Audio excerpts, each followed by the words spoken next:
আসসালামু আলাইকুম সবাইকে। আজকের ফিজিওলজির ফার্স্ট লেকচারে সবাইকে স্বাগতম। আমার এখানে নাম লেখা আছে কিন্তু মনে হয় না দেখা যাচ্ছে। আমার নাম জারিন সাদাফ স্বচ্ছ। ঢাকা মেডিকেল কলেজের চতুর্থ বর্ষে এখন আছি, K79 ব্যাচ। তোমরা কে কোন মেডিকেল থেকে আছো একটু কমেন্টে জানায় দাও তাহলে। আর সবাই সাউন্ড ক্লিয়ার শুনতে পাচ্ছ নাকি একটু জানায় দাও। এখানে উঠবে না ভাইয়া কমেন্ট? এখানে উঠলে সুবিধা হয়, আমি তাহলে দেখতে পাবো।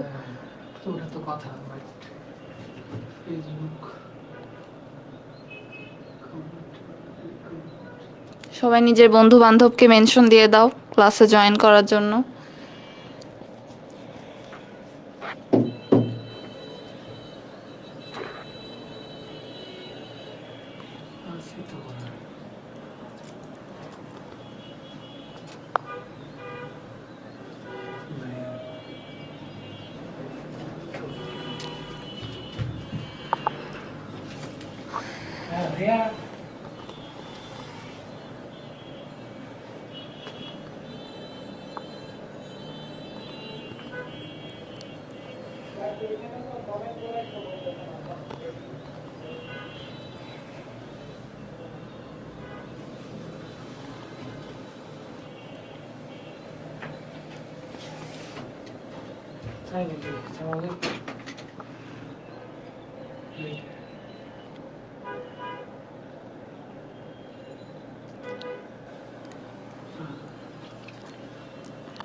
ও আচ্ছা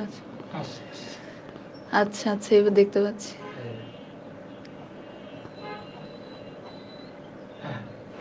ওকে, আমরা এখন তাহলে শুরু করতে পারি, যেহেতু অনেকেই জয়েন হয়ে গিয়েছে। আমরা তাহলে আস্তে আস্তে শুরু করি। আজকে আসলে আমি মেইনলি তোমাদেরকে অল্প একটু ছোট্ট করে একটু তোমাদের ফার্স্টে ইন্ট্রোডাক্টরি কিছু কথাবার্তা বলবো। ঠিক আছে সব? আচ্ছা, ইন্ট্রোডাক্টরি কিছু কথাবার্তা বলবো প্রথমে, মানে ফিজিওলজি বই, এক্সাম সিস্টেম এগুলো সম্পর্কে। তারপরে আমরা আজকে ফার্স্ট আইটেম যেটা সেটা একটু পড়বো, হোমিওস্ট্যাসিস, একদম বই ধরে ধরে পড়বো আর গল্প করে করে পড়বো ইনশাল্লাহ। শুরু করতে যাচ্ছি। ওয়ালাইকুম আসসালাম যারা সালাম দিচ্ছেন। ওকে, তাহলে ফার্স্টে হোয়াট ইজ ফিজিওলজি। তাহলে আমরা যদি একদম সিম্পলেস্ট ভাষায় বলি যে ফিজিওলজি আসলে কি, ফিজিওলজি হচ্ছে জাস্ট তোমার বডির মধ্যে নর্মালি যে বিভিন্ন সিস্টেম আছে সেগুলো কেমনে কাজ করতেছে এতটুকুই হচ্ছিল ফিজিওলজি। মানে এই ফিজিওলজির একটা অনেক বড় সংজ্ঞা আছে গাইটনে, মানে আমি যদি একদম সিম্পলেস্ট ভাষায় বলি যে ফিজিওলজি হচ্ছিল just how normally your body works, এটাই হচ্ছিল আমাদের মেইনলি ফিজিওলজি। আর আমরা এখন জানবো যে আমাদের কেন ফিজিওলজি পড়া লাগবে। এখানে বইয়ের গদবাঁধা কথাবার্তা লেখা আছে যে কেন ফিজিওলজি পড়া লাগবে, বাট এমনি তোমরা নর্মালি চিন্তা করো যদি, যে আমরা যে MBBS পড়ছি আমরা কেন পড়ছি? আমরা ভালো ডাক্তার হওয়ার জন্য পড়তেছি, আমরা যাতে পেশেন্ট দেখতে পারি, আমরা যাতে বিভিন্ন ডিজিজ ডায়াগনোসিস করতে পারি এবং সেই অনুযায়ী ট্রিটমেন্ট দিতে পারি। তো ফিজিওলজি হচ্ছিল আমাদের বডি নর্মালি কিভাবে কাজ করে, এটাই হচ্ছে ফিজিওলজি। এখন আমরা যদি ফিজিওলজি বা যদি না জানি, ধরো আমাদের বডি নর্মালি কিভাবে কাজ করতেছে এটাই যদি আমরা না জানি, তাহলে আমরা কেমনে জানবো যে আমাদের বডি অ্যাবনর্মাল অবস্থায় তাহলে বডিতে কি হচ্ছে। মানে একটা কোনো ডিজিজ কন্ডিশনে তো বডির আসলে নর্মাল যে সিস্টেমগুলো থাকে বা নর্মালি সিস্টেমগুলো যেভাবে কাজ করে, ডিজিজ কন্ডিশনে ওই সিস্টেমগুলো আসলে নর্মালি কাজ করতে পারে না, অ্যাবনর্মালি কাজ করে। এখন আমরা যদি নর্মালটাই না জানি তাহলে তো আমরা অ্যাবনর্মালটা ধরতে পারবো না, তখন আমরা ডিজিজটা ডায়াগনোসিস করতে পারবো না। সো এই জন্য ডিজিজ ডায়াগনোসিস এবং তারপরে ট্রিটমেন্ট দেওয়ার জন্য আমাদের ফিজিওলজির জানার গুরুত্ব অপরিসীম। এ হচ্ছিল সব কথার শেষ কথা, অপরিসীম। এখন কি কি বই পড়তে হবে এটা যদি আমরা বলি, আমি এখানে লাল দিয়ে লিখছি, যদি দেখা যায় কি না। এখানে মেইন আমাদের বই the one and only Guyton and হল textbook of medical physiology, এটা হচ্ছে তোমাদের একদম মেইন বই, এটা পড়তে হবে। আর সাথে কিছু কিছু চ্যাপ্টারের জন্য গ্যানংস রিভিউ অফ মেডিকেল ফিজিওলজি এটা পড়তে হবে। আর গাইটনের লেটেস্ট ভার্সনটা কত আমি জানি না, আমি 14th এডিশন পড়ছিলাম, এখন তাহলে মনে হয় 17th এডিশন চলছে, তো লেটেস্ট ভার্সনটা কিনলেই ভালো। আচ্ছা, এখন একটু এক্সাম সিস্টেম সম্পর্কে যদি বলি, ফার্স্ট অ্যান্ড সেকেন্ড ইয়ার মানে তোমাদের ফার্স্ট প্রফের আগ পর্যন্ত এক্সাম সিস্টেম যদি বলি, তাহলে তোমাদের সবচেয়ে ছোট পরীক্ষা হচ্ছিল আইটেম, অ্যান্ড দেন তোমাদের থাকবে card, then term, and lastly finally যে ফার্স্ট মাইটি প্রফ যেটা সেটা থাকবে। আর আইটেমগুলা হচ্ছে তোমাদের এটা টিচারের উপর ডিপেন্ড করে, টিচার চাইলে ভাইবা নিতে পারে আর টিচার চাইলে রিটেনও নিতে পারে, এটা টিচারের উপর ডিপেন্ড করে, বাট মেইনলি আসলে ভাইভাই নাই, তোমাদের এক একটা টপিক এর বলে দেওয়া হবে যে এই টপিকের আইটেম পরের দিন। সাপোজ ধরো ফিজিওলজির ফার্স্ট আইটেম হচ্ছে হোমিওস্ট্যাসিস, তো তোমাদের বলে দেওয়া হবে যে হোমিওস্ট্যাসিস আইটেম তোমাদের এই দিনে, তোমরা যে ওই দিন আইটেম দিবা। আইটেম হচ্ছে তোমাদের রেগুলার বেসিসের এক্সাম, এটা কোনো ওরকম মানে বড় সড়ো ভয়ঙ্কর কোনো এক্সাম না, তোমাদের এই আইটেম দিতে দিতে দিতে দিতে তোমরা একদম অভ্যস্ত হয়ে যাবা। দেন একটা তোমাদের এরকম 6টা কার্ড আছে ফিজিওলজিতে, তো প্রতিটা কার্ডে অনেকগুলো করে আইটেম আছে, সবগুলো আইটেম শেষ হয়ে গেলে একটা কার্ড শেষ হয়ে যাবে, দেন ওই কার্ডের এক্সাম হয়। এভাবে 2টা কার্ড মিলায় একটা টার্ম হবে, অ্যান্ড দেন 3টা টার্ম মিলায় আমাদের ফার্স্ট প্রফ যেটা সেটা হবে। আমি একটু স্লো যাবো, তোমরা কি সবাই বুঝতেছো? এগুলো কিন্তু আমরা প্রথম দিন বলেছিলাম, তাই আমি আগে আসলে এগুলো একটু তাড়াতাড়ি স্কিপ করছি। কারো কোনো বুঝতে সমস্যা যদি হয় আমাকে জানাবা প্লিজ। আচ্ছা, এবার হচ্ছিল আমাদের আইটেম কার্ডগুলো। এখানে আমি আইটেম কার্ডগুলো একটু ছবি দিয়ে দিয়েছি, অনেক ছোট মনে হয় না দেখা যাচ্ছে এখানে আইটেম কার্ডগুলোর ছবি, বাট এমনি এটা দেখার অত দরকার নেই এখন, এটা তোমরা সবাই যখন তোমাদের মেডিকেল কলেজে যাবা তখন তোমরা পেয়ে যাবা।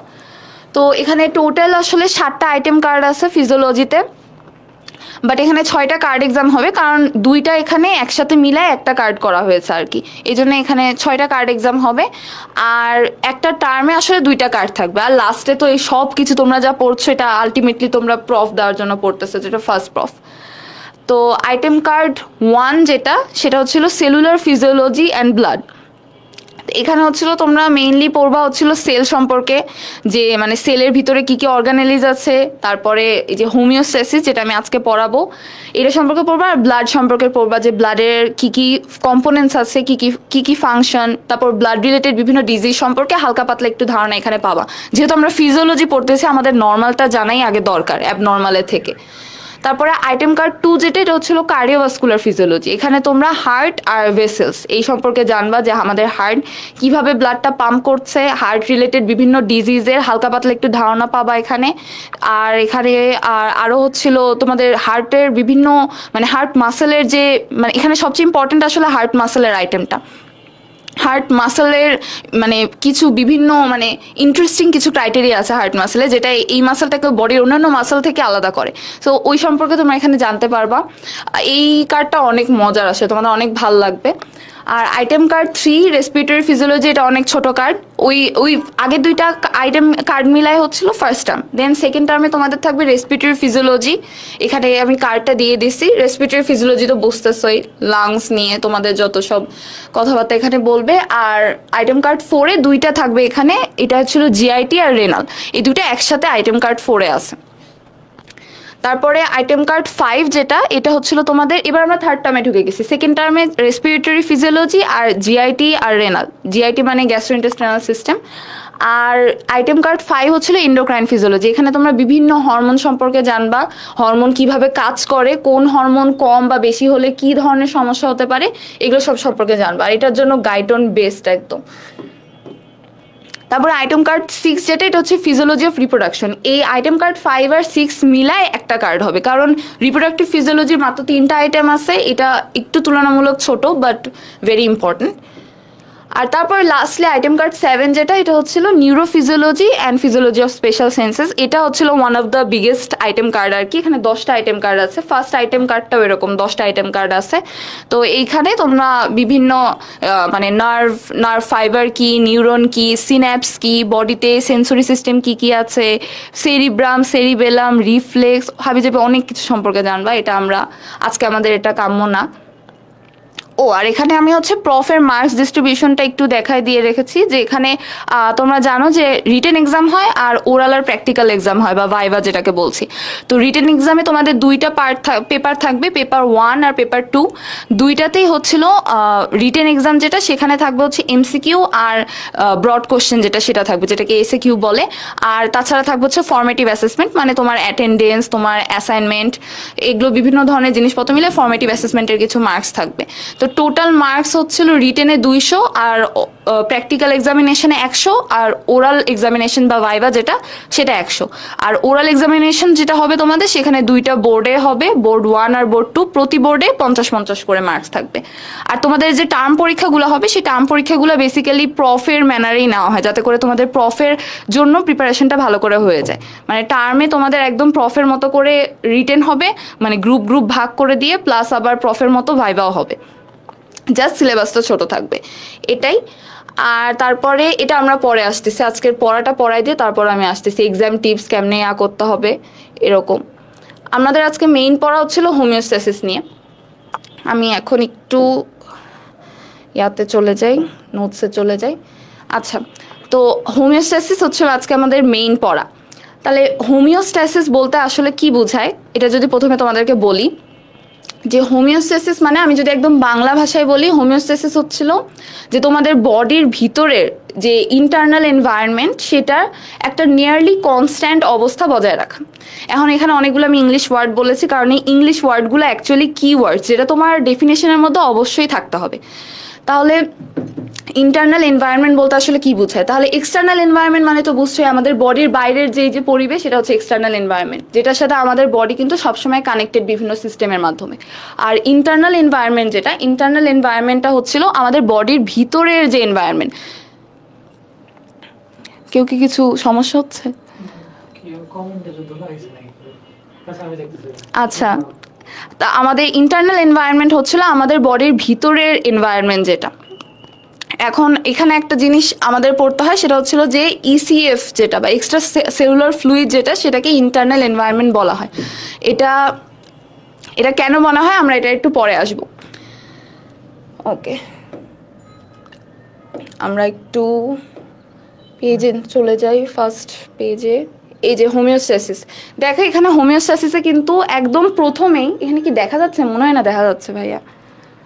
জুম করা যাবে, তাহলে জুম হচ্ছে না, জুম হবে, বাট তোমার পিডিএফ আসলে পিডিএফটা একটু ঘোলা অবশ্য। আচ্ছা, আমি বলে দিচ্ছি তাহলে অ্যাটলিস্ট হবে। পিডিএফটা তোমাদেরকে দিয়ে দেওয়া হবে ক্লাস শেষে, তোমরা তখন এখানে দেখে নিতে পারবা। আচ্ছা, হোমিওস্ট্যাসিস এখানে দেখো একদম হেডিংয়ে কিন্তু তোমার হোমিওস্ট্যাসিস কি এটা দেওয়া আছে। হোমিওস্ট্যাসিস হচ্ছিল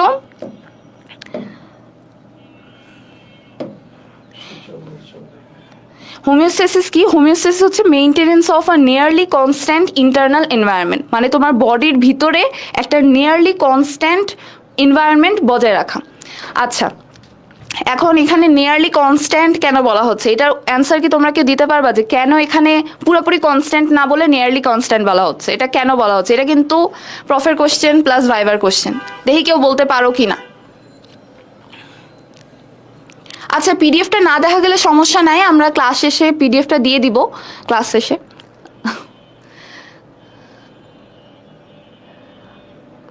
না না, এই বই পড়া অনেক ইজি, এক পেজ পড়তে পড়তে প্রফ চলে আসবে না। কে বলেছে এটা? রুবায়েত তাহসিন। না ভাইয়া, এক পেজ পড়তে পড়তে প্রফ চলে আসবে না, আমি বলে দিব কিভাবে পড়তে হবে, কোনো সমস্যা নাই। আমি আমার গাইটন বইটা আজকে নিয়ে এসেছি তোমাদেরকে দেখানোর জন্য, যে আমার গাইটন বই এটা আমি নিয়ে এসেছি। এটা পুরাটা না, আসলে গাইটন বই অনেক মোটা, এই জন্য আমি ভাগ ভাগ করে রেখেছি। এই ভাগ ভাগ করে এটা হচ্ছে ফার্স্ট পার্ট। তো আমি এটা নিয়ে এসেছি তোমাদের দেখানোর জন্য যে আমি কিভাবে দাগায় দাগায় পড়তাম আর কি, পরে দেখাবো। কেউ কি বলেছে উত্তর? নিয়ারলি কনস্ট্যান্ট কেন বলা হয়, মানে টোটালি মানে একদম কনস্ট্যান্ট না বলে কেন নিয়ারলি কনস্ট্যান্ট ইন্টারনাল এনভায়রনমেন্ট বলা হচ্ছে? কেউ কি পারবা?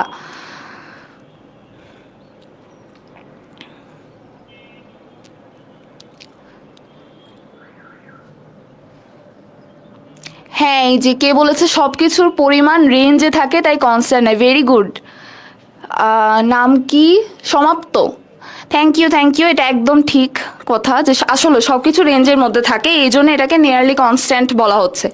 কারণ তুমি খেয়াল করে দেখো, তোমার যে মানে ব্লাড গ্লুকোজ যেটা তোমার সেটাও কিন্তু একটা রেঞ্জের মধ্যে থাকে, ব্লাড গ্লুকোজের নর্মাল লেভেল। তারপর তোমার ব্লাড প্রেশার যদি বলো সেটাও একটা রেঞ্জের মধ্যে থাকে, মানে এগুলো হচ্ছিল নর্মালি তোমার একটা রেঞ্জের মধ্যে থাকে, মানে সবকিছু কোনোটাই একদম কনস্ট্যান্ট না। যে ধরো ব্লাড প্রেশার তোমার সবসময় কিন্তু 120/80 millimetre of mercury blood pressure থাকবে না, এটা কিন্তু তোমার ফ্লাকচুয়েট করবে। ধরো তুমি একটু এক্সারসাইজ করছো বেশি বা তুমি একটু দৌড়াদৌড়ি করছো, যে কোনো কিছু করছো, তোমার ব্লাড প্রেশার তখন বেড়ে যাবে, তাহলে এটা কি আমরা বলবো হাইপার টেনশন? এটা কিন্তু আমরা হাইপার টেনশন বলবো না, তখন আমরা বলবো যে এটা নর্মাল, জাস্ট বেড়ে গেছে একটু। এই জন্য এটা কিন্তু ফ্লাকচুয়েট করে, মানে এটা একটা রেঞ্জের মধ্যে ফ্লাকচুয়েট করতেছে, যার কারণে এখানে আমরা এটাকে কিন্তু একদম কনস্ট্যান্ট বলতে পারবো না। ধরো ব্লাড প্রেশার রেগুলেটরি সিস্টেম কিন্তু একদম কনস্ট্যান্টলি আমার সিস্টোলিক 120-এ আর ডায়াস্টোলিক 80-তে মেনটেন করতে পারবেন, এটা সবসময় একটা রেঞ্জের মধ্যে মেনটেন হবে। আমি জাস্ট ব্লাড প্রেশার দিয়ে একটা উদাহরণ দিলাম, আমাদের বডির যতগুলো এরকম সিস্টেম আছে সবগুলাই একটা রেঞ্জের মধ্যে আসলে মেনটেন করার চেষ্টা করে, এই জন্য এটাকে নিয়ারলি কনস্ট্যান্ট বলা হচ্ছে, কারণ কোনো মানে কোনো সিস্টেমই কিন্তু একদম কনস্ট্যান্ট একটা ভ্যালু মেনটেন করতে পারে না আমাদের বডিতে। আচ্ছা, এটা গেল। আর এখানে একটা কথা বলা আছে, এখানে কি আছে এটা, ও হ্যাঁ, এখানে বলা হয়েছে যে the American physiologist Walter Cannon, ইনি হচ্ছিল মেইনলি হোমিওস্ট্যাসিস টার্ম, যেটা সেই মানে হোমিওস্ট্যাসিস টার্মটা সম্পর্কে আমাদেরকে জানিয়েছেন ওয়াল্টার ক্যানন। বাট এখানে মেইনলি আমাদের যে জিনিসটা জানতে হবে সেটা হচ্ছিল এক্সট্রা সেলুলার ফ্লুইড আসলে কি। ও এটা কি হলো, চলে আসছে।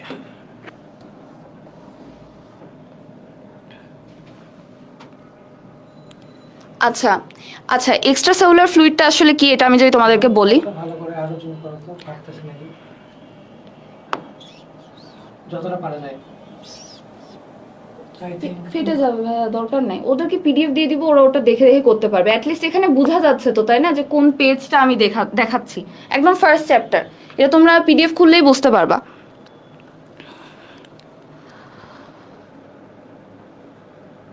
ওকে, তুমি ভাইকে প্রোভাইড করছিলে না গাইডলাইন এটা? হ্যাঁ হ্যাঁ, তাহলে এটাই তো। হ্যাঁ হ্যাঁ, এটাই। আচ্ছা, আমরা এখন তাহলে জানবো যে ইসিএফ আর আইসিএফ বলতে কি বোঝায়। তাহলে আমাদের বডির তো জানো যে বেশিরভাগ অংশে হচ্ছিল আসলে পানি, আমাদের বডির 60% আমরা মোটামুটি বলতে পারি বডি ওয়েটের হচ্ছে ওয়াটার। তো এই ওয়াটারের মধ্যে কিছু আছে এক্সট্রা সেলুলার ফ্লুইড, কিছু আছে ইন্ট্রা সেলুলার ফ্লুইড। নাম শুনে তোমরা বুঝতে পারছো, ইন্ট্রা সেলুলার ফ্লুইড মানে হচ্ছিল সেলের ভিতরে যে পানি, সেটাই হচ্ছিল ইন্ট্রা সেলুলার ফ্লুইড। আর এক্সট্রা সেলুলার ফ্লুইড মানে এক্সট্রা মানে বাইরে, মানে সেলের বাইরে যে ফ্লুইড, সেটাই হচ্ছিল এক্সট্রা সেলুলার ফ্লুইড। এখন এই এক্সট্রা সেলুলার ফ্লুইড যেটা, সেটাকে বলা হচ্ছিল ইন্টারনাল এনভায়রনমেন্ট, মানে এটাকে আমাদের বডির ইন্টারনাল এনভায়রনমেন্ট বলা হয়, বা এটাকে মিলিউ ইন্টেরিউ এটা বলা হয়। আসলে এটা আমার উচ্চারণটা আসলে ঠিক না, এটা একটা ফ্রেঞ্চ ভাষা, তো এটা এই জন্য আমি আসলে এটা মানে পারফেক্টলি উচ্চারণ করতে পারলাম না, কারণ আমি ফ্রেঞ্চ জানি না। ক্লড বার্নার্ড ইনি হচ্ছিল ইন্টারনাল এনভায়রনমেন্ট বলেন আর কি ইসিএফ কে। তো এক্সট্রা সেলুলার ফ্লুইড এটাকে কেন ইন্টারনাল এনভায়রনমেন্ট বলা হয়, এটা মেইনলি বলা হয় কারণ এই যে ধরো আমাদের বডির যতগুলো সেল আছে, আমাদের বডিতে মোটামুটি 100 ট্রিলিয়ন বা 10⁻14 সেলস আছেন, এই সবগুলো সেল এই এক্সট্রা সেলুলার ফ্লুইডের মধ্যে আসলে ভাসতেছে সোজা কথায়। বাট আমাদের বডিতে কিন্তু আসলে আইসিএফ এর পরিমাণ বেশি, মানে টোটাল যে বডি ফ্লুইড সেটার মধ্যে আইসিএফ এর পরিমাণটা বেশি, কারণ স্বাভাবিক 10⁻14টা সেল আমাদের বডিতে, এটা তো হিউজ পরিমাণ, এই জন্য ওই ফ্লুইডের পরিমাণটা বেশি। আর একটু জুম করতে বলো, সোজা করে সুন্দর করে জুম করো, আই থিংক যতটাই হোক বোঝা যাবে। হ্যাঁ যাচ্ছে, এবার সুন্দর, এ পাশে নিয়ে যাও। হ্যাঁ ভেরি গুড, হ্যাঁ বোঝা যাচ্ছে যতটুকুই হোক। বোঝা যাচ্ছে?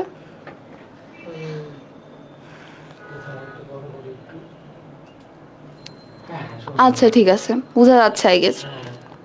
আচ্ছা, তো এক্সট্রা সেলুলার ফ্লুইড যেটা, এইখানে হচ্ছিল আমাদের বডির সেলের কাজ করার জন্য যত ধরনের আয়নস, যেমন sodium ion, chloride ion, potassium ion, magnesium ion, bicarbonate ion, এইসব আয়নগুলা এক্সট্রাসেলুলার ফ্লুইডে থাকে।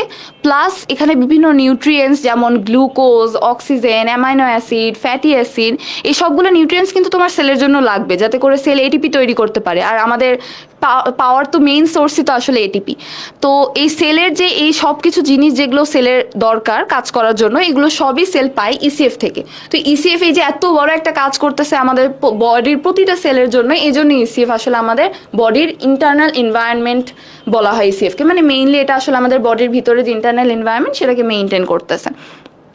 তো এই এক্সট্রাসেলুলার ফ্লুইড আর ইন্ট্রাসেলুলার ফ্লুইড এই দুইটার মধ্যে আসলে এক্সট্রাসেলুলার ফ্লুইড যেটা সেখানে কিছু আয়ন্স আছে যেগুলো এক্সট্রাসেলুলার ফ্লুইডে বেশি থাকে অ্যান্ড কিছু আয়ন্স আছে যেগুলো ইন্ট্রাসেলুলার ফ্লুইডে বেশি থাকে।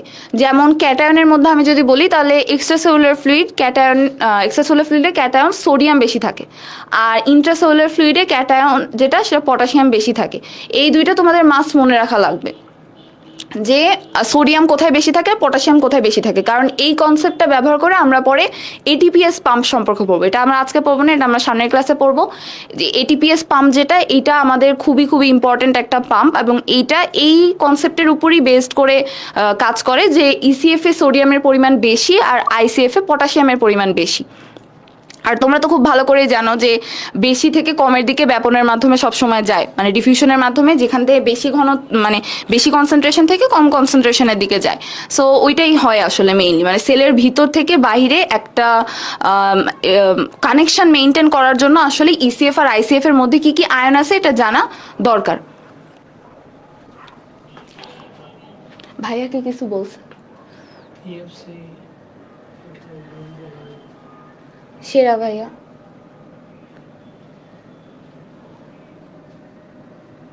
এরপরে কি নাই? আসতেছে না কেন?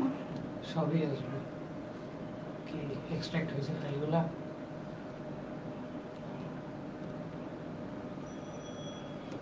ওই দুইটা ফাইল মাঝে আর আসতেছে না। পিডিএফ কে বানিয়েছে? তো পাইছি ভাইয়া। আচ্ছা, এখানে একটা জিনিস যে এই যে এক্সট্রাসেলুলার ফ্লুইড আর ইন্ট্রাসেলুলার ফ্লুইডে এই যে দেখো এখানে এই যে important constituents and physical characteristics of extracellular fluid, এই রেঞ্জগুলা সবগুলো লাগবে না, বাট কিছু কিছু তোমাদের এই যে মনে রাখা লাগবে। যেমন আমি এই যে বললাম দেখো যে সোডিয়াম আয়নটা আচ্ছা এখানে সোডিয়াম আয়ন, এই যে দেখো এটার নর্মাল ভ্যালু কি, এটার নর্মাল রেঞ্জ কি, আর এই দুটো পড়লেই হবে, নর্মাল ভ্যালু আর নর্মাল রেঞ্জ। আর এটা তোমাদের লেটেস্ট এডিশনে আর কি যেটা আছে সেই অনুযায়ী ফলো করার চেষ্টা করবা। তারপরে যে potassium ion, calcium ion, cation আর অ্যানায়ন ভাগ ভাগ করে পড়লে ভালো হয়। ক্যাটায়নের মধ্যে সোডিয়াম, পটাশিয়াম, ক্যালসিয়াম, আর অ্যানায়নের মধ্যে ক্লোরাইড, বাইকার্বনেট, এগুলো কোনটা ইসিএফ আর আইসিএফ এ কত বেশি এটা আছে। এখানে এক্সট্রাসেলুলার ফ্লুইডেরটাই দেওয়া আছে মেইনলি।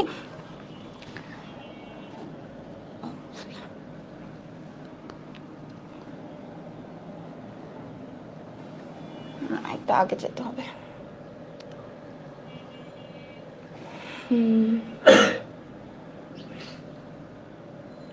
এই পেজটা আসেনি।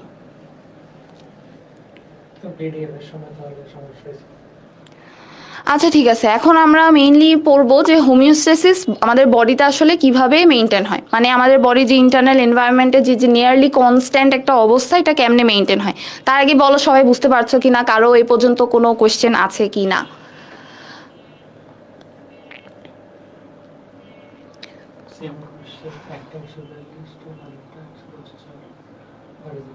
কি এক্সট্রাসেলুলার সোডিয়াম,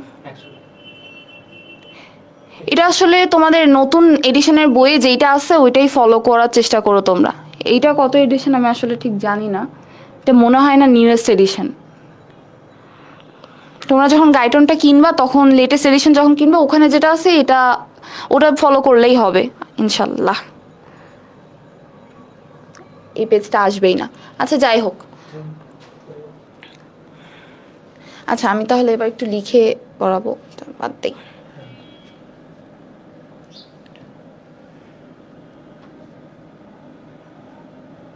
আচ্ছা আমরা তাহলে এবার দেখবো যে হোমিওস্ট্যাসিস কিভাবে মেইনটেইন হয়। তো হোমিওস্ট্যাসিস আসলে মেইনটেইন হয়, এখানে আমাদের দুইটা ফিডব্যাক মেকানিজম আছে, একটা পজিটিভ ফিডব্যাক আর একটা নেগেটিভ ফিডব্যাক। এখন এই ফিডব্যাক মেকানিজমটা আসলে কি, ধরো মানে ফিডব্যাক বইয়ে দেওয়া আছে যে ফিডব্যাক হচ্ছে the link between stimulus and response. তো এখন স্টিমুলাস কি আর রেসপন্স কি, ধরো কোনো একটা কারণে তোমার বডিতে কোনো একটা কিছু চেঞ্জ হয়ে গেল, তাহলে যেই কারণে তোমার বডির মধ্যে চেঞ্জ আসলো সেটা হচ্ছিল স্টিমুলাস, আর এই যে চেঞ্জ কি ধরনের চেঞ্জ আসলো এটাই হচ্ছিল রেসপন্স। একদম সোজা কথায় স্টিমুলাসটা মিলিয়ে যে স্টিমুলেশন, এখান থেকে স্টিমুলাস, আর রেসপন্স তো বুঝতে পারছোই। তো ধরো এই যে আমি এখন তোমাদেরকে পড়াচ্ছি, আমি তোমাদেরকে স্টিমুলাস দিচ্ছি, তোমরা যেভাবে রেসপন্স করতেছো ওটা আমার কাছে আসতেছে, আর এই দুইটার মধ্যে যে কানেকশন সেটাই হচ্ছিল ফিডব্যাক। তোমরা ক্লাস শেষে আমাকে বলবা যে আমার ক্লাস তোমাদের কেমন লাগলো, সেই অনুযায়ী আমি ফিডব্যাক পাবো, আমি বুঝবো যে আমি আসলে ভালো পড়িয়েছি না খারাপ পড়িয়েছি, তোমরাই ভালো বলতে পারবা। আচ্ছা, তো আমরা এখন দুই ধরনের ফিডব্যাক মেকানিজম সম্পর্কে জানবো, একটা নেগেটিভ ফিডব্যাক মেকানিজম আর একটা পজিটিভ ফিডব্যাক মেকানিজম। লেখা বোঝা যায় নাকি একটু আমাকে জানাবা প্লিজ।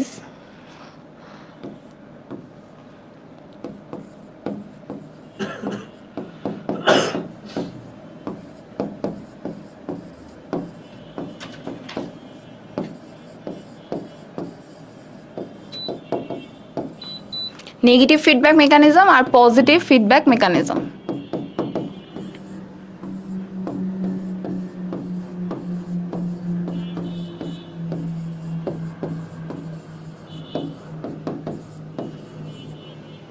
লেখা কি ক্লিয়ার? নেগেটিভ ফিডব্যাক মেকানিজম আর পজিটিভ ফিডব্যাক মেকানিজম। আচ্ছা, তো দেখো নেগেটিভ ফিডব্যাক নেগেটিভ থেকে বোঝা যাচ্ছে যেটা নেগেটিভ কিছু, আর পজিটিভ থেকে বোঝা যাচ্ছে এটা পজিটিভ কিছু। নেগেটিভ ফিডব্যাক মেকানিজমটা বলতে আসলে কি বোঝায়, যে ধরো আমার বডিতে কোনো একটা কারণে যে কোনো কিছু একটা এক্সেস হয়ে গেছে।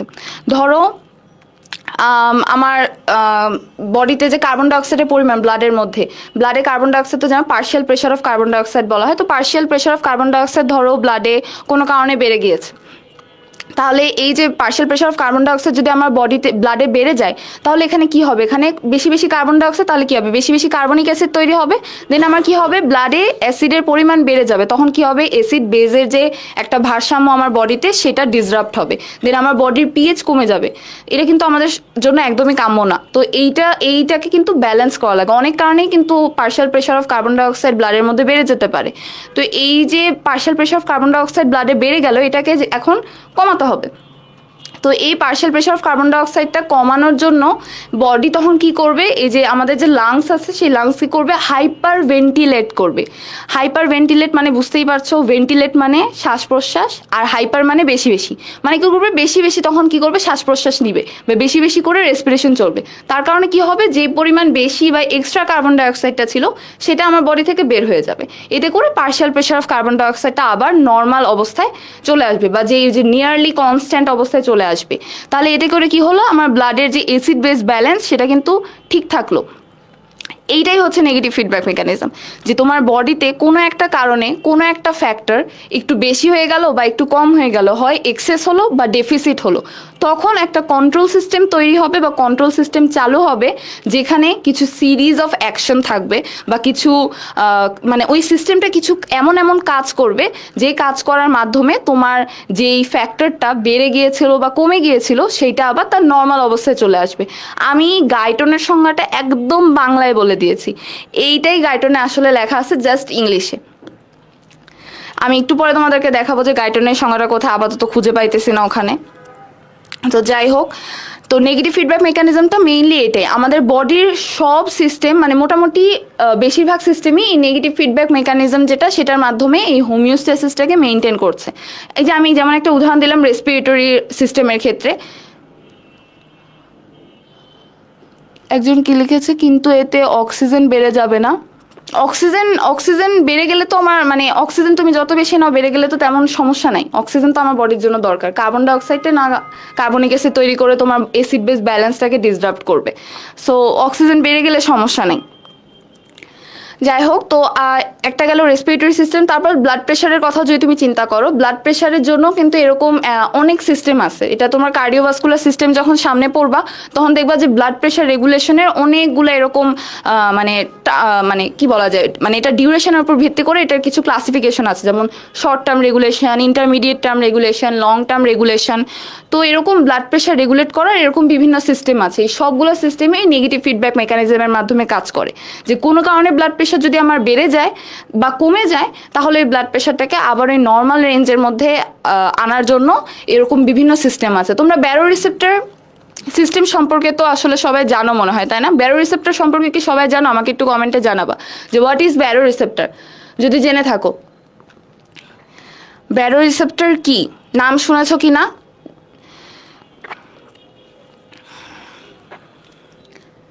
এই ব্যারো রিসেপ্টরটা এমনভাবে কাজ করে যাতে করে ব্লাড প্রেশার বেড়ে গেলে যাতে কমে যায়, আবার কমে গেলে যাতে বেড়ে যায়। বেশি কম ব্লাড প্রেশার আমাদের জন্য ভালো না, আবার বেশি ব্লাড প্রেশার তো ভালোই না, কারণ এখন তো সবার বাসায় বাসায় হাইপার টেনশনের পেশেন্ট অনেক বেশি। স্পর্শ, স্পর্শ ভাইয়ার এই নামটা আমার অনেক পছন্দ, কারণ আমার ছোট বোনের নামও স্পর্শ। যাই হোক, জি আপু, ব্যারো রিসেপ্টর কি, কেউ একটু বলো তো আমাকে কমেন্টে, ব্যারো রিসেপ্টর বলতে কি বুঝো আসলে?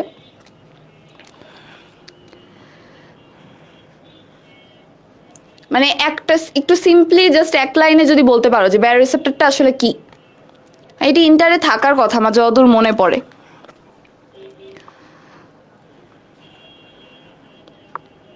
সবাই জানে, সবাই ভালো স্টুডেন্ট এখানে, সবাই ভালো স্টুডেন্ট।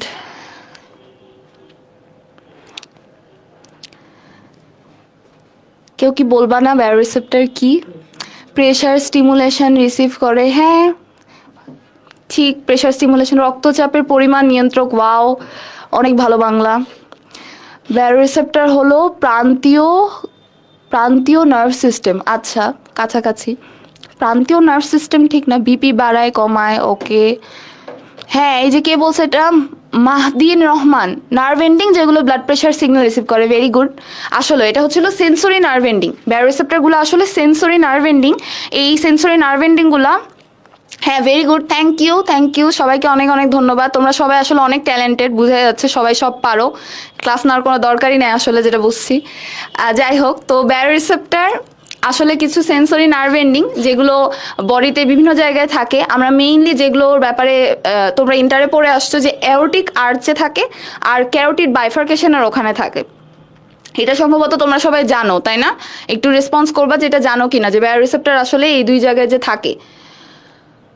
ও ওয়াও, মানুষের রক্তবাহিকার প্রাচীরে বিশেষ সংবেদী স্নায়ুপ্রান্ত। ও মাই গড, থ্যাংক ইউ, এই বাংলাটা বলার জন্য থ্যাংক ইউ। আমি আসলেও জানতাম না যে এটার বাংলা যে এটা। ওকে ওকে, সবাইকে ধন্যবাদ। আচ্ছা, তো অ্যাওরটিক আর্চ আর ক্যারোটিড বাইফার্কেশন, এইখানে হচ্ছিল এরকম কিছু সেন্সরি নার্ভ এন্ডিং থাকে, যারা যখন এই যে ভেসেল দিয়ে যখন ব্লাড যায়, ব্লাড প্রেশার যখন বেড়ে যায়, স্বাভাবিকভাবেই ভেসেলের উপরে তখন প্রেশারটা বেশি হবে। তো এই ভেসেলের উপরে প্রেশারটা যখন বেশি হয়, তখন এই প্রেশার বেশি হওয়ার কারণে এই সেন্সরি নার্ভ এন্ডিংগুলো এগুলো সেন্স করতে পারে, বা ব্যারো রিসেপ্টরগুলো এগুলো সেন্স করতে পারে যে হ্যাঁ এখন প্রেশার বেড়ে গিয়েছে। তখন এই ব্যারো রিসেপ্টর, এই সেন্সরি নার্ভ এন্ডিং এগুলো ছিল বিভিন্ন নার্ভের মাধ্যমে, গ্লসোফ্যারেঞ্জিয়াল নার্ভ, আর আরেকটা কি নার্ভ জানি ছিল, গ্লসোফ্যারেঞ্জিয়াল নার্ভ, আর কি নার্ভ ছিল আমি ভুলে গেছি। যাই হোক, ভেগাস নার্ভ আর গ্লসোফ্যারেঞ্জিয়াল নার্ভ, তাই না? এই দুইটার মাধ্যমে, যদি আমি ভুল বলে থাকি তোমরা জানাও কিন্তু, যে এই দুইটার মাধ্যমে মেনটেন করে কিনা। ওকে, তো এই দুইটা নার্ভের মাধ্যমে আর কি আমাদের যে ব্রেইনে একটা জায়গা আছে, ওখানে আসলে এই স্টিমুলাসটা নিয়ে যায়। তারপরে ওইখান থেকে আমাদের আলটিমেটলি ওরা ব্লাড প্রেশারটা কমানোর জন্য তখন নির্দেশ পাঠাবে, দেন ব্লাড প্রেশারটা কমে যাবে। ওকে, যাক, আমি ভুল বলিনি। আমি ভুল বলে তোমরা ধরা দিবা, বুঝছো? কারণ তোমরা আসলে আমার থেকে বেশি জানো, এটা আমি মনে করি। এখনই তোমরা আমার থেকে বেশি জানো। ওকে ওকে, তো ব্লাড প্রেশারটা এভাবে মেনটেন করে। এভাবে বডির বিভিন্ন সিস্টেম আছে, যে রেসপিরেটরি সিস্টেম, তারপরে যে কার্ডিওভাস্কুলার সিস্টেম, তারপর রেনাল সিস্টেম, এগুলো বিভিন্নভাবে বডির ইন্টারনাল এনভায়রনমেন্টটাকে মেনটেন করতেছে। কোনো ফ্যাক্টর বেড়ে গেলে তাকে কমায়, কোনো ফ্যাক্টর কমে গেলে তাকে বাড়ায়। এটাই হচ্ছিল নেগেটিভ ফিডব্যাক মেকানিজম। এটাকে কেন নেগেটিভ বলা হচ্ছে? কারণ দেখো এখানে কিন্তু অপোজিট কাজটা করতেছে। এখানে বিভিন্ন সিস্টেম, কোনো একটা কিছু বেড়ে গেলে তাকে কমাচ্ছে, কোনো একটা কিছু কমে গেলে তাকে বাড়াচ্ছে। হ্যাঁ, রেনিন অ্যাঞ্জিওটেনসিন মেকানিজম, হ্যাঁ renin angiotensin aldosterone angiotensin system, যেটা রাস বলা হয়, এটা হচ্ছে লং টার্ম রেগুলেশন করে ব্লাড প্রেশারের। এগুলো সব সম্পর্কে তোমরা ডিটেলস পড়বা কার্ডিওভাস্কুলার সিস্টেমে। এখন আসলে এগুলো সিস্টেম সম্পর্কে ডিটেলস বলতে গেলে সারাদিন ধরে ক্লাস নিতে হবে। আচ্ছা, তো নেগেটিভ ফিডব্যাক মেকানিজম কি সবার কাছে ক্লিয়ার, যে নেগেটিভ ফিডব্যাক মেকানিজমটা আসলে কি?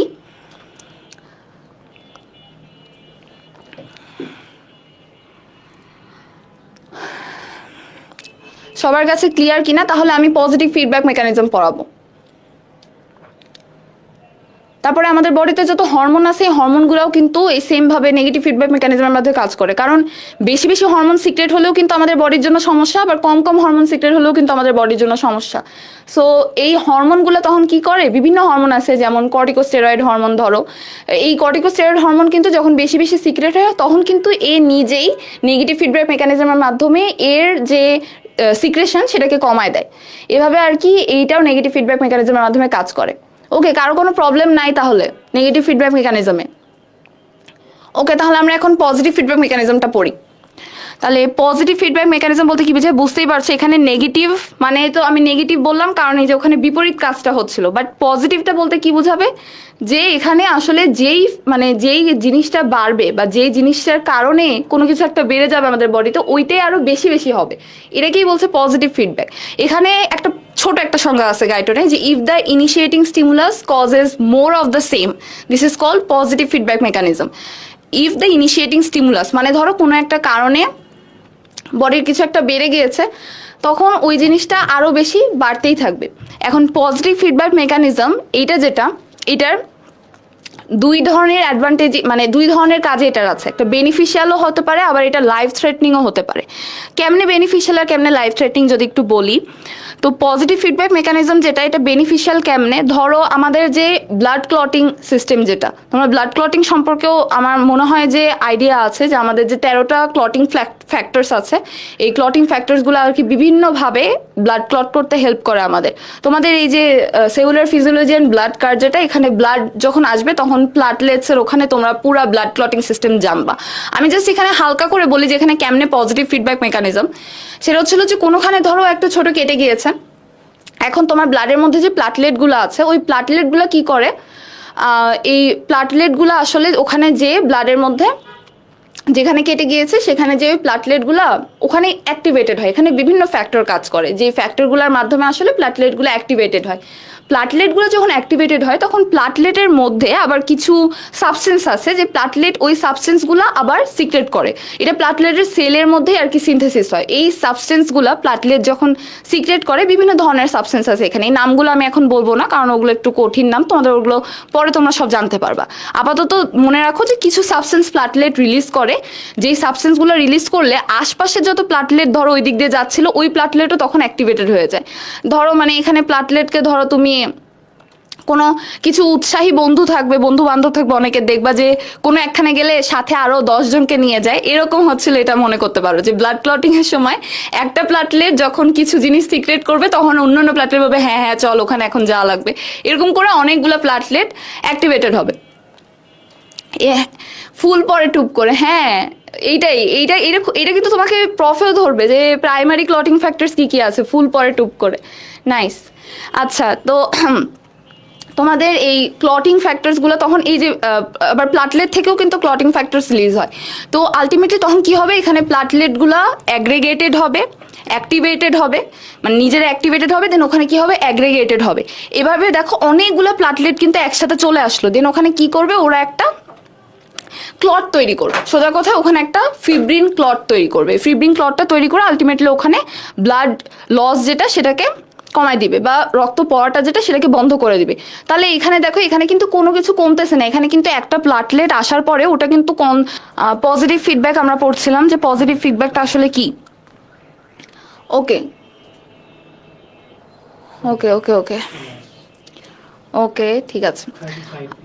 আচ্ছা ঠিক আছে, পজিটিভ ফিডব্যাকটা তাহলে আসলে কি, আমরা তাহলে শুরু করি।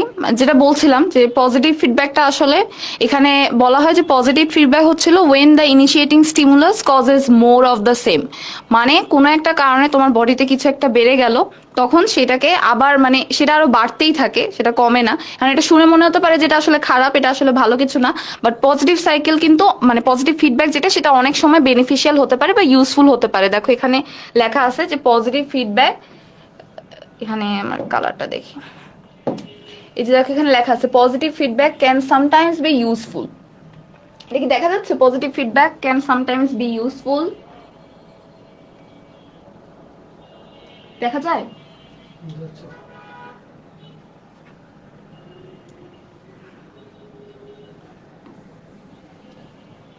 এটা আমি জুম করে দেই যাতে দেখতে পায় সবাই।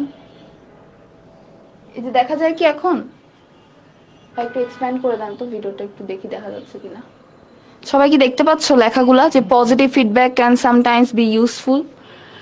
হ্যাঁ, তো আমরা আগে ভালো কাজটাই বলি, এর খারাপটা পরেই বলি। তো পজিটিভ ফিডব্যাক আমি তোমাদেরকে একটা উদাহরণ দিয়ে বুঝাচ্ছিলাম যে ব্লাড ক্লটিং। তো একজন মনে হয় বলেছে যে ব্লাড ক্লটিংটা বুঝতে অসুবিধা হচ্ছে, আরেকটা অন্য কিছু বলি। ব্লাড ক্লটিং কি বুঝতে আসলে সমস্যা হচ্ছে? আমি কি অন্য একটা উদাহরণ দিয়ে তোমাদেরকে তাহলে বলবো যে পজিটিভ ফিডব্যাক কেমনে কাজ করে? মানে ব্লাড ক্লটিংটা আসলে কি, মানে এখানে মেইনলি যে প্লাটেলেটগুলো যখন ব্লাড ক্লট করার চেষ্টা করে, প্লাটেলেটগুলো তখন একটার পর একটা এভাবে স্টিমুলেটেড হইতেই থাকে। এখানে কিন্তু কোনো কিছু কমতেছে না।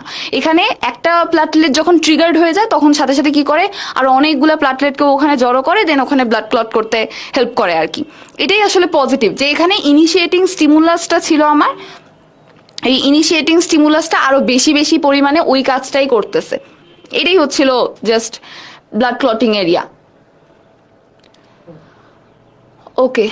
ওকে, তারপরে আরেকটা উদাহরণ যদি বলি যে পার্চুরেশন বা চাইল্ড বার্থের সময়, তখন তোমরা দেখবা যে চাইল্ড বার্থের সময় এটাও কিন্তু একটা পজিটিভ ফিডব্যাক মেকানিজম। একদম সিম্পলি যদি বলি যে যখন ধরো চাইল্ড বার্থ ক্যানেল দিয়ে যখন বের হয় আর কি, ইউট্রাইন কন্ট্রাকশন হয়, ইউটেরাসের কন্ট্রাকশনের পরে যে ভিতরে যে বাচ্চাটা থাকে, সে বাচ্চাটা আস্তে আস্তে যখন বের হতে শুরু করে, তখন সার্ভিক্সের ওখানে বাচ্চাটার যখন মানে বার্থ ক্যানেল দিয়ে বাচ্চাটা যখন আলটিমেটলি বের হতে শুরু করে, তখন ওখানে সার্ভিক্সটা যখন স্ট্রেচ হয়, সার্ভিক্স মানে ওটা ইউটেরাসের একটা পার্ট, ঠিক আছে?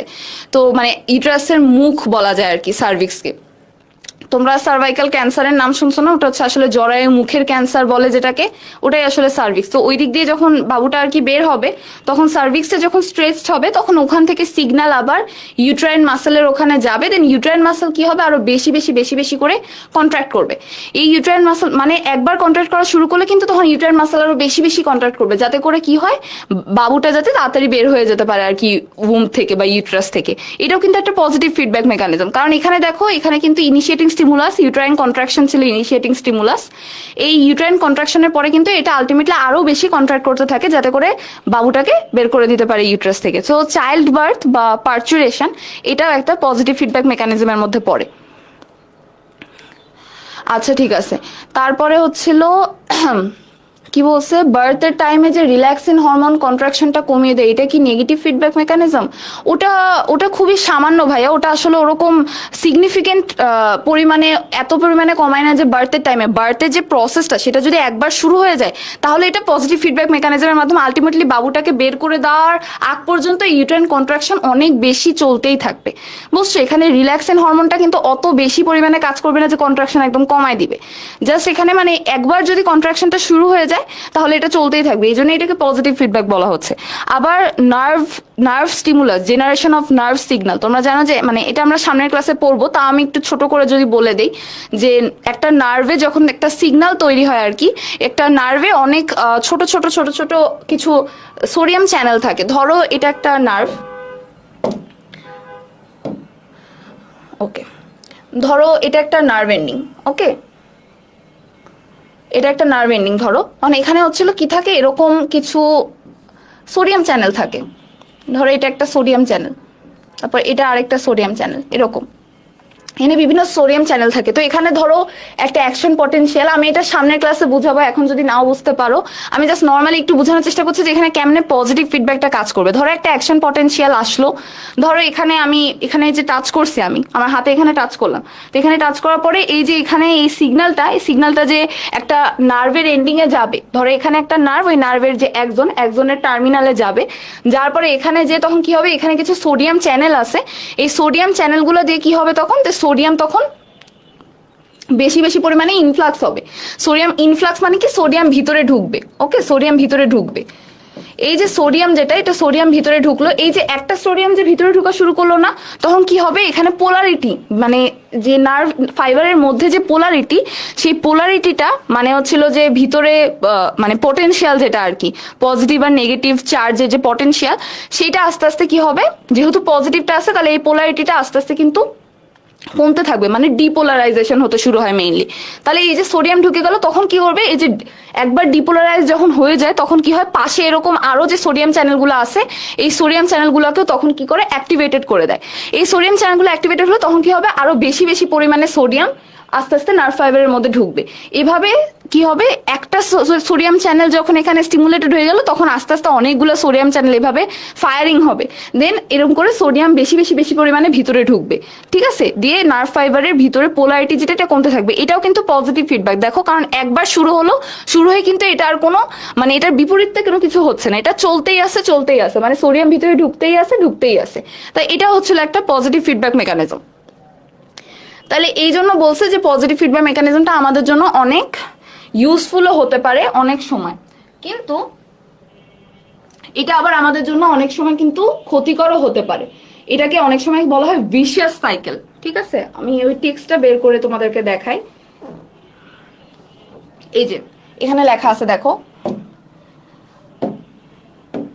এই যে দেখো, দেখা যাচ্ছে কি, এই যে দেখো, positive feedback may cause vicious cycle and death.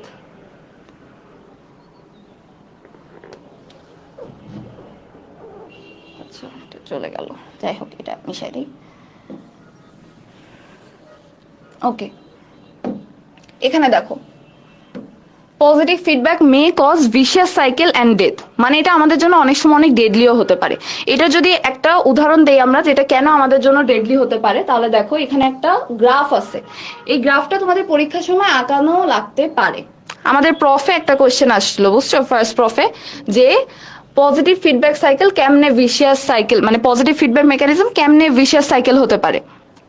তো পজিটিভ ফিডব্যাক মেকানিজমটা আসলে কেমনে ভিশিয়াস সাইকেল হতে পারে, এটা যদি বলি, যে ধরো একটা মানুষের কোনো কারণে অ্যাক্সিডেন্ট হয়েছে, আমাদের বডিতে আমরা এই যে মানে এই যে দেখো এখানে একটা গ্রাফ দেওয়া আছে, এখানে দেওয়া আছে যে pumping effectiveness of heart litres pumped per minute. তাহলে এই যে দেখো 5 লিটার পর্যন্ত আমাদের একটা সুস্থ হার্ট আর কি ব্লাড পাম্প করতে পারে, আর এখানে আওয়ার্স দেওয়া আছে, ঠিক আছে।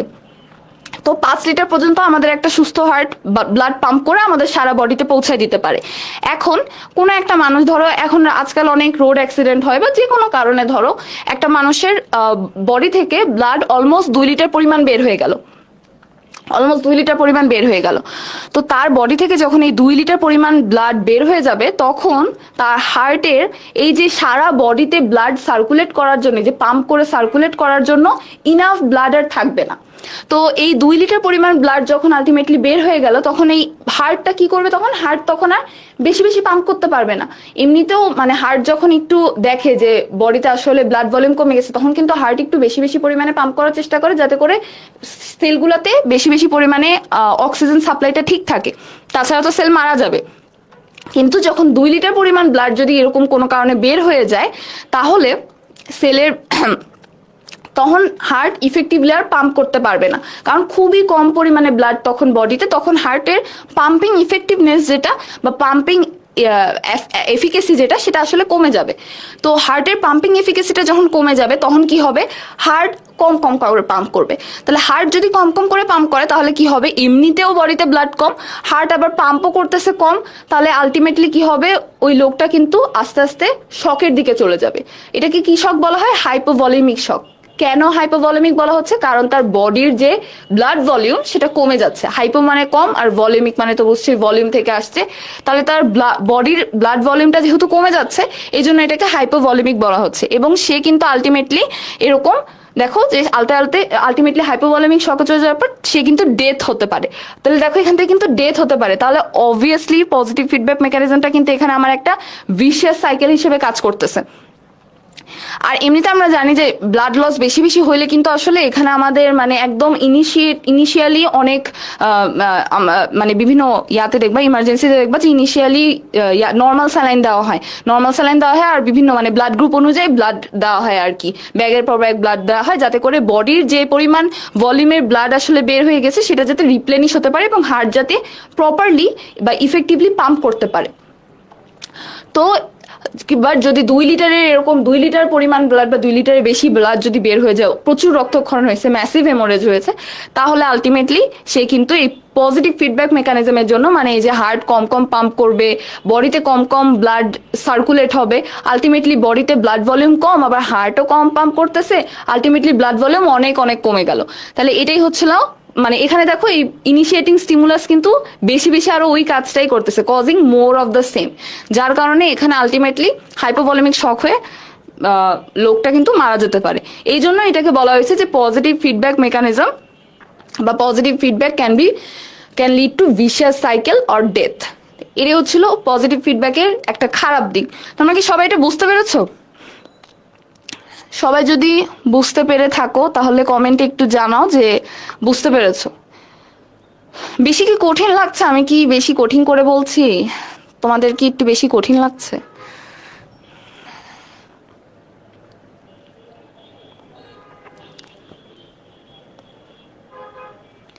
বেশি কঠিন লাগছে? জি আপু বেশি কঠিন লাগছে নাকি এটা বুঝতে পেরেছো? এটা জি আপু বললা। সবাই কি বুঝতে পেরেছো তাহলে? ওকে, অনেক সুন্দর টপিক। আসলে এটা ভালো সেন্সে বলছো না খারাপ সেন্সে বলছো বুঝছি না ভাইয়া। যাক আলহামদুলিল্লাহ, এইচএসসির সাথে রিলেট করে পড়তে পারতেছি, খুবই ভালো।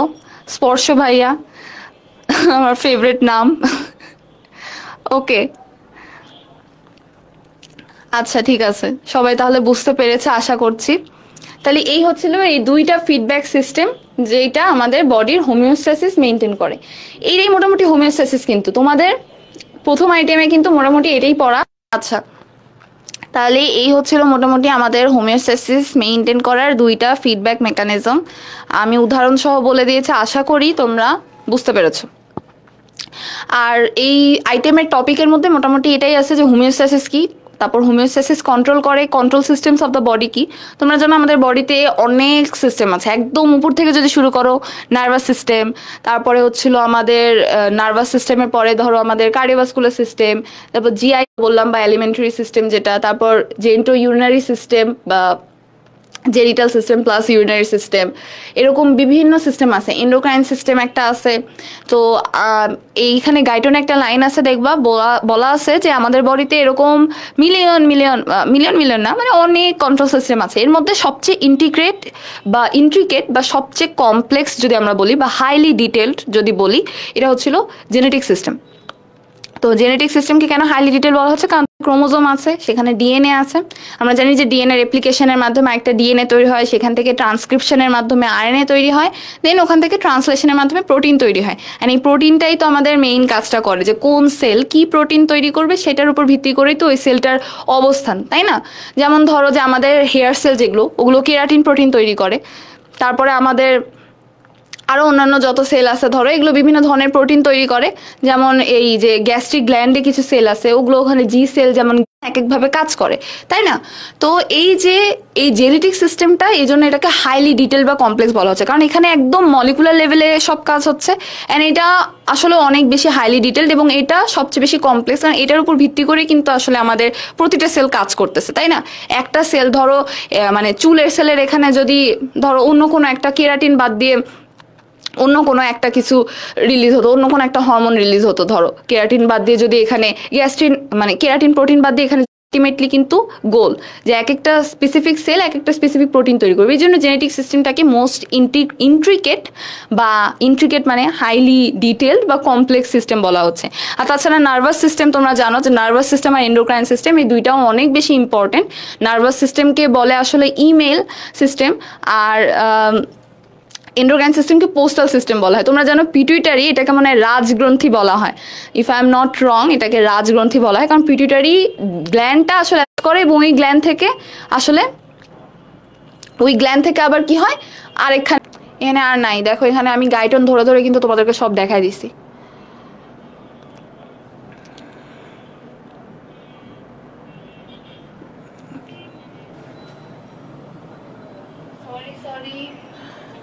শোনা যাচ্ছে তাই না? ওকে,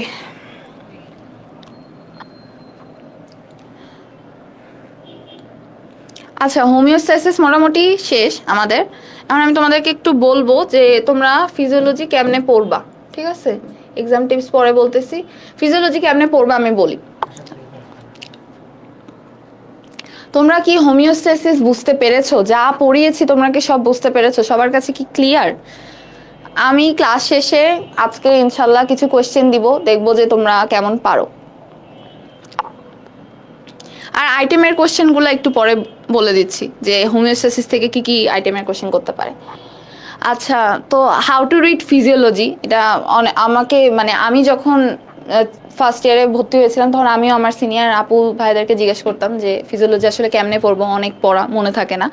তো ফিজিওলজি আসলে তোমাদের মেইনলি যেটা পড়তে হবে সেটা হচ্ছিল যে মানে ফিজিওলজি তোমরা লেকচার ক্লাস, তোমাদের মেডিকেল কলেজে লেকচার ক্লাস ভালো করে করবা।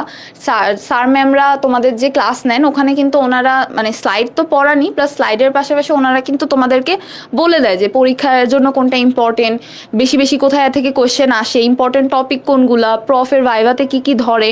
তোমরা এই জন্য লেকচার ক্লাসগুলো ভালো করে অ্যাটেন্ড করার চেষ্টা করবা এবং স্যার ম্যাডামদের যে বিভিন্ন মানে স্যার ম্যাডামরা যে টিপস দেয় আর কি এক্সাম রিলেটেড, সেই টিপসগুলো ভালো করে নিবা। আলহামদুলিল্লাহ মোটামুটি একটু ধারণা পেয়ে গেছে। যাই হোক ভাইয়া, মোটামুটি একটু ধারণা পেলেই আলহামদুলিল্লাহ। আসলে এখন তো তোমরা ছুটিতে আসো, তোমরা ছুটিতে যে এত কিছু পড়তেছো এটাই তো অনেক, তাই না? আচ্ছা, ভাইভাতে কি কি ধরবে হোমিওস্ট্যাসিস থেকে, আইটেমে ভাইভাতে কি কি ধরবে আমি বলছি একটু পরে ভাইয়া। তো মেইনলি তোমরা ফিজিওলজি গাইডনটা ফলো করার চেষ্টা করবা, যতটুকুই পারো ফলো করার চেষ্টা করবা, ঠিক আছে? গাইডনের টাইটেলগুলোও কিন্তু এক একটা ইনফরমেশন, ঠিক আছে? তারপর যে বক্সগুলো আছে বক্সগুলো পড়ার চেষ্টা করবা। তারপর গাইডনে এই যে আমি একটু আগে তোমাদেরকে যে পজিটিভ ফিডব্যাক সাইকেলের একটা গ্রাফ দেখালাম, এটা কিন্তু তোমাদের পরীক্ষাতে আসতে পারে। আমি বললাম যে আমাদের প্রফে কিন্তু আসছিল, ফিজিওলজি প্রফে এটা কিন্তু আসছিল। তো তোমরা এটা কি পুরা ধারণা লাগবে না? পুরা ধারণা এখন লাগবে না ভাইয়া, আপনি তো বস। আচ্ছা, তো এই হচ্ছিল মোটামুটি তোমাদের কেমনে তোমরা ফিজিওলজি পড়বা, গাইডনটা ফলো করার চেষ্টা করবা। আর তোমরা পরীক্ষা অবশ্যই তোমরা এখন ফিজিওলজি পড়ছো পরীক্ষায় পাস করার জন্য, পরীক্ষার আগে তোমরা কোশ্চেন ব্যাংকগুলো ভালো করে সলভ করবা। যে কোশ্চেন ব্যাংকে কি কি কোশ্চেন থাকে এই কোশ্চেনগুলো ভালো করে তোমরা সলভ করার চেষ্টা করবা, সেই কোশ্চেন অনুযায়ী তোমরা আগাবা। আর এক্সাম টিপস বলতে গেলে এখন আসলে আমি এক্সাম টিপস যতই দেই এটা তেমন কাজে লাগবে না তোমাদের। কেন কাজে লাগবে না? কারণ তোমরা ফার্স্ট টার্ম পরীক্ষা যখন দিবা তখন তোমরা এক্সাম দেওয়ার পরে দেখবা যে আসলে তোমাদের কোন কোন জায়গায় ল্যাকিংস আছে। কারণ তোমরা অনেক দিন যাবত কিন্তু তোমরা বাংলায় মানে ইংলিশ ভার্সনগুলো আমি বাদ দিচ্ছি, বাট যারা বাংলা ভার্সনে ছিলা তোমরা অনেকদিন ধরে বাংলায় সৃজনশীল প্রশ্ন লিখে এসেছো। এখন তোমাদেরকে এরকম বড় বড় ব্রড কোশ্চেন লিখতে হবে ইংলিশে, সেটা একটু টাফ লাগতে পারে। তোমরা ইংলিশে লেখালেখি প্র্যাকটিস করবা, যে কোনো কিছু পড়ার পরে ওটা চেষ্টা করবা যে তোমরা খাতায় মানে খাতায় বেশি বেশি করে লিখতে, যাতে করে তোমাদের ইংলিশে লেখার প্র্যাকটিসটা হয়। ফিজিওলজিতে কিন্তু প্রচুর লেখা, তোমাদের মনে হবে যে তোমরা শেষ করতে পারবে। আচ্ছা, তো এক্সাম টিপস, তোমরা ফার্স্ট টার্ম পরীক্ষা দেওয়ার পরে তোমাদের অনেক ল্যাকিংস যেগুলো থাকবে আর কি তোমরা সেটা বুঝতে পারবা। তখন আসলে যদি এক্সাম টিপস যদি দেওয়া হয় তোমরা তখন নিজেই বুঝতে পারবে আসলে যে তোমাদের মানে এক্সামে ভালো করার জন্য কি কি দরকার। তাও আমি একদম বেসিক কিছু কথাবার্তা যদি বলি যে তোমরা যেহেতু রিটেন এক্সামটায় ভালো করা অনেকটা গুরুত্বপূর্ণ তোমাদের মার্কসের জন্য, কারণ রিটেনে একদম ছাকা মার্কস, তাই না? রিটেন ভালো দিলে অনেক ভালো মার্কস উঠবে। আর ভাইভাটা তো মানে মেন্টাল হেলথ তারপরে লাক অনেক কিছু ম্যাটার করে, বাট রিটেনটা তো তুমি একদম ভালো করে লিখলেই হলো। তো রিটেনের ক্ষেত্রে ফিজিওলজিতে তোমরা চেষ্টা করবা যে যেহেতু এখানে সব ব্রড কোশ্চেন তোমরা পয়েন্ট দিয়ে লেখার চেষ্টা করবা। যে কোনো একটা মেকানিজম ধরো যে এই যে নার্ভ ইম্পালস জেনারেশন হয়, এটার মেকানিজম আছে, তোমরা তীর চিহ্ন করে ফ্লো চার্ট আকারে দিয়ে দিবা। এতে করে কি হবে, টিচার যখন তোমার খাতাটা দেখবে তখন একটা সুন্দর কনসাইজ ওয়েতে টিচার দেখে নিবে যে হ্যাঁ তুমি একদম সবকিছু ঠিকঠাক জানো। রেদার তুমি যদি প্যারাগ্রাফ দিয়ে লেখো তাহলে কিন্তু টিচারের ওটা তুমি অনেক ডিটেলসে ধরো লিখলা, একদম মলিকুলার লেভেলে যে লিখলা, তাও কিন্তু টিচারের আগ্রহটা জন্মাবে না ওই পুরা লেখাটা পড়ার। অনেক টিচার হয়তো পড়তে পারে, বাট এক একটা টিচারের কাছে ধরো অনেক খাতা থাকে, তো ওই টিচারের তখন অত কিছু পড়ে দেখার আসলে আগ্রহ জন্মাবে না। এই জন্য তুমি যদি ফ্লো চার্ট বা পয়েন্ট করে লেখো, আর যদি একটু ছবি টবি দাও, ধরো এই যে যেমন পজিটিভ সাইকেল, ওটা যদি তুমি গ্রাফটার ছবি দিয়ে দাও সুন্দর করে, তারপর এরকম আরো অনেক গ্রাফ আছে সামনে দেখবা ফিজিওলজিতে, বা অনেক মোটামুটি ভালোই ছবি আছে। তো এই ছবি টবি বা গ্রাফ দিয়ে প্লাস পয়েন্ট আর ফ্লো চার্ট দিয়ে তোমরা যদি লিখতে পারো তাহলে দেখবা যে তোমরা আসলে কম্পারেটিভলি ভালো নাম্বার পাচ্ছ। এই মোটামুটি আপাতত এখনকার এক্সাম টিপস। আর তোমাদের হোমিওস্ট্যাসিসের রিলেটেড যদি কোনো কোয়েশ্চেন থাকে তোমরা জানাবা, গ্রুপে পোস্ট করবা বা জানাবা, আমাকে জানাবা, আমি চেষ্টা করব উত্তর দিয়ে দেওয়ার। আর আশা করি তোমরা সবাই আজকে বুঝতে পেরেছো। আজকে আর ক্লাস আর লেন্দি না করি, যেহেতু ক্যামেরা সাপোর্ট দিচ্ছে না আজকের মতো আল্লাহ হাফেজ, টাটা, বাই বাই, সবাই ভালো থাকো। আর নেক্সট ক্লাসে ইনশাল্লাহ আবার দেখা হবে।